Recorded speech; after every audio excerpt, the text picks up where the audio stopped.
পুকুর ফেরাতে ভরসা কোর্টের আদেশে পুকুর পুনর্দখলের অভিযান। ব্যারাকপুরের 23 নম্বর ওয়ার্ডে পুলিশ বিএলআরও পুকুর বুঝিয়ে বেআইনি নির্মাণের অভিযোগ। অরুণ রয়েছে আমাদের সঙ্গে। অরুণ, কি খবর রয়েছে? দেখো, ব্যারাকপুরের মনিরামপুরে সিদ্ধেশ্বরী তলার 23 নম্বর ওয়ার্ডে একটি পুকুর ভরাট করে ফেলছিল, কিন্তু এলাকাবাসীরা সেটাকে আদালতে দ্বারস্থ হয়েছিল। 60 দিন সময় দেওয়া হয়েছিল, কিন্তু সে পুকুরে কোনো কিছুই করেনি। পরে বিএলআরও নেতৃত্বে বিশাল পুলিশ বাহিনী ঘটনাস্থলে আসে এবং সেই যে পুকুর আছে তাকে নোটিশ দেওয়া হয়েছিল, কিন্তু সেই নোটিশ মানেনি বলে তাকে বলা হয় অবিলম্বে সেটা পুকুরকে বন্ধ করে দিতে হবে। পুকুর ভরাট যেটা বন্ধ হয়ে গেছিল তাকে খুলে দিতে হবে, কিন্তু তিনি আবার আদালতের সময় চান, কিন্তু আদালতের সময় তাকে দেওয়া হয়নি। তাকে 12 দিনের জন্য আবার এক্সট্রা সময় দেওয়া হয়েছে। যদি তিনি নিজে পুকুর খনন করে না নেন, তাহলে কিন্তু পৌরসভা সেই পুকুর খনন করে আবার পুনরায় পুকুরের অবস্থা ফিরে দেবে।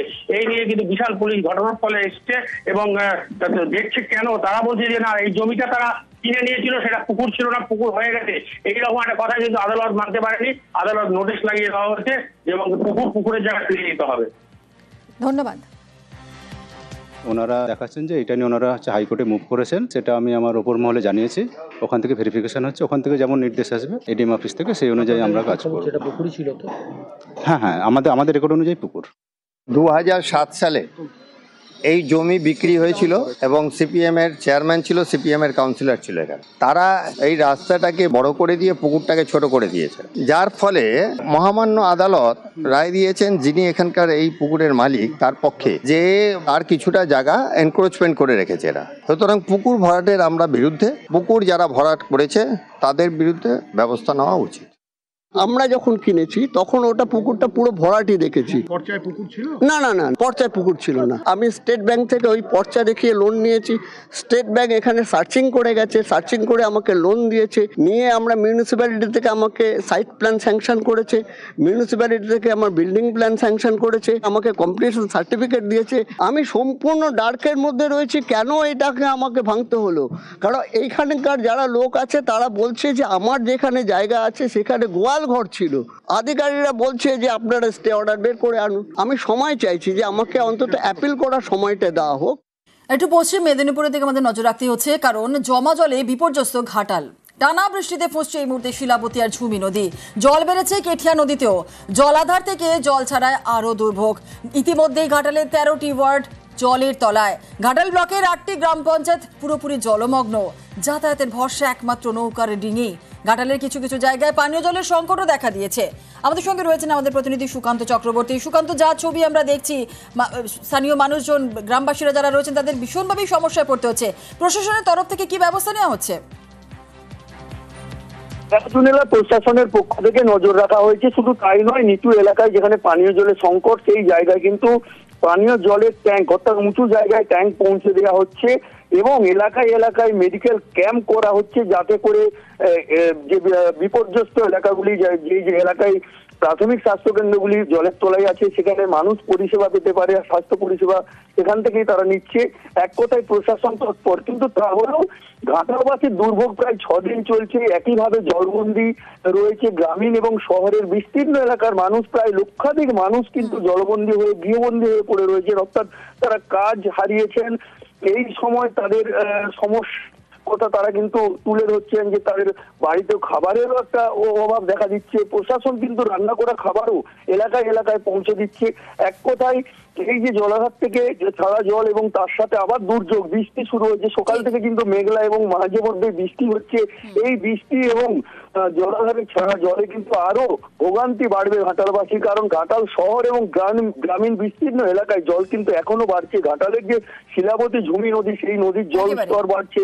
শুধু তাই নয়, চন্দ্রকোনার কেঠিয়া নদীর জলস্তর বাড়ছে। তাই আরো ঘাটালে বেশ কিছুদিন জলবন্দী দশা কাটাতে হবে, অর্থাৎ মানুষের জল যন্ত্রণা আরো বেশ কিছুদিন কাটবে বলে জানাচ্ছেন এলাকার মানুষ। ধন্যবাদ।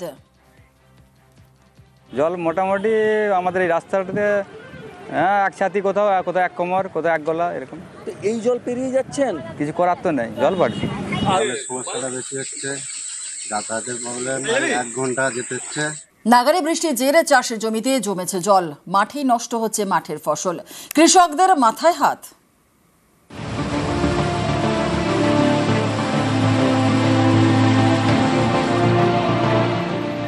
কয়েকদিন ধরেই দফায় দফায় বৃষ্টি, এতে বিভিন্ন জেলায় ফসলের ক্ষতি।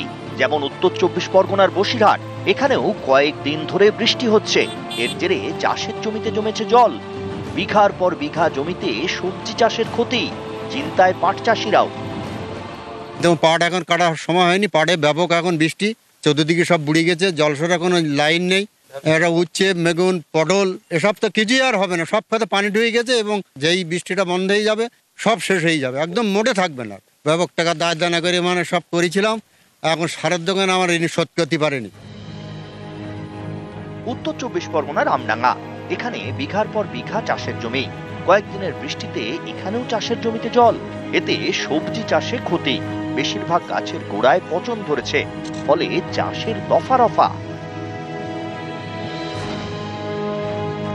1 বিঘা জমি প্রতি পার বছরে 18,000-20,000 টাকা লিজ দিতে হয়। বছরে যা ওয়েদার, খাল সংস্কার নেই, খালে এই জলে সারা মাঠ ভেসে যায়।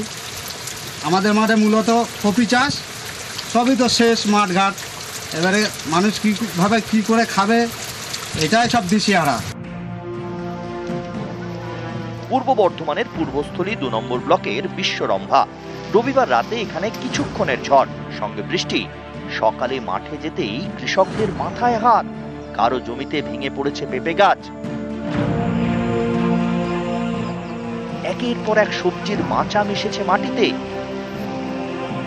পটলের মাচা তো পড়ে গেছে সব, পেঁপেও ভেঙে চুরে যাতা হয়ে গেছে, মাঠে প্রচুর ক্ষয়ক্ষতি হয়ে গেছে। এখন দুর্ভোগের শেষ নেই এতে। এখন কি ঠিক করা হচ্ছে? ঠিক করা হচ্ছে, এখন মন বুঝানো। এখন কতদূর কি হবে বলা যাচ্ছে না। যা প্রথম থেকে খরচাই তো ওঠেনি কোন ভাব। নিউজ 18 বাংলা। এবার অন্য প্রধানের গল্প। পঞ্চায়েত প্রধান হয়েও মাঠে চাষের কাজ করেন। প্রতিদিন সকালে সাইকেল নিয়ে বেরিয়েও পড়েন, পাড়ায় পাড়ায় ঘোরেন, বাসিন্দাদের সমস্যার কথাও শোনেন, সমাধানের চেষ্টা করেন। আর এই প্রধান কাজ দিয়ে বলে দেন, দুর্নীতির পাক দূরে থাক। পঞ্চায়েতের প্রধান, অনেকেই বলেন প্রধান মানেই সেই এলাকার শেষ কথা। বেল্লায় বাড়ি, দামি গাড়ি, আঙুল ফুলে কলা গাছ। এক একজনের বিরুদ্ধে ভুরি ভুরি দুর্নীতির অভিযোগ। এ তো বহু বছরের চেনা ছবি। এবার দেখুন অন্য ছবি, শুনুন অন্য প্রধানদের কথা।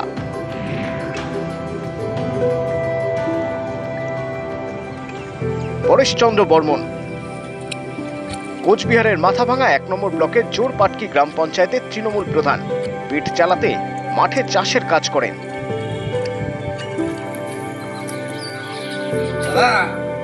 বাড়ি ফিরে সাইকেল নিয়ে বেরিয়ে পড়েন, গ্রামে গ্রামে ঘোরেন, বাসিন্দাদের সঙ্গে কথা বলেন, সমস্যার কথা শোনেন, সমাধানের চেষ্টাও করেন। পঞ্চায়েত অফিসে কাজের বাইরেও ব্যস্ত জীবন, সাদামাটা জীবন। গ্রাম পঞ্চায়েত এরিয়ার কতটুকু? 4-5 কিলোমিটার। অত্যন্ত সাইকেলেই সহজ সরলভাবে মানুষের সাথে যোগাযোগ করা যায়। সেখানে তেল খরচের কোনো ব্যাপার নাই, চাষবাসে সহযোগিতা করি। আর এটা যদি না করি তাহলে তো আর্থিক অসচ্ছলতার মধ্যে পড়ব। দল আমাদের যেটা শিখিয়েছে সেটা হলো সচ্ছলভাবে যাতে আমরা চলাফেরা করতে পারি এবং দুর্নীতির সাথে যাতে যুক্ত না হই। পরেশচন্দ্র বর্মন দুবারের পঞ্চায়েত প্রধান। স্থানীয়দের দাবি, তারপরেও পরেশচন্দ্র জীবনযাত্রায় এতটুকু পরিবর্তন হয়নি, শুধু বেড়েছে ব্যস্ততা। সাইকেলে আসে, প্রত্যেক সপ্তাহে আসে। সমস্যার সমাধান হয়? হ্যাঁ, হচ্ছে তো সমাধান। আপনারা কি তাদের খুশি? হ্যাঁ, খুশি আছি আমরা। এই যে ঘরটার পেয়েছি, সে সপ্তাহে আসে, তাহলে তুমি বুঝতে পারেন আপনারা খুশি, তাই তো? মাথাভাঙা থেকে রাজেশ দাস, নিউজ 18 বাংলা।